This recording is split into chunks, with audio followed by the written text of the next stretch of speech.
I'm working through the authorization challenges at apichallenges.herokuapp.com, and I now have to amend the secret note for this user.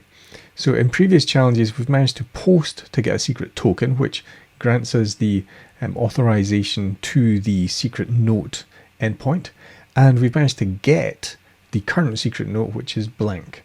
So I'm going to duplicate this get request and just call this amend, and change this to a post from a get. Now the request is pretty much there because we have a post on the secret note endpoint, we have the valid X-AUTH token, we have the X-CHALLENGER, so it knows who it is and we can track this. What we haven't yet put in is the body. So I'm going to make this JSON, and if I jump back to the get secret note, we can see the format there. So I'm just going to copy paste that and put that in the post. Fortunately, that does actually match the description of the note in the documentation.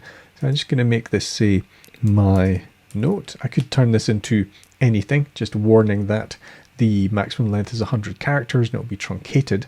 But if I post this, we're expecting, because we're now signing through the valid content type application JSON and the X-AUTH token and X-CHALLENGER, we're expecting to see a 200 back because we've amended it.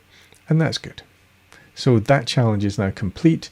If I refresh the GUI, we should see that that's valid.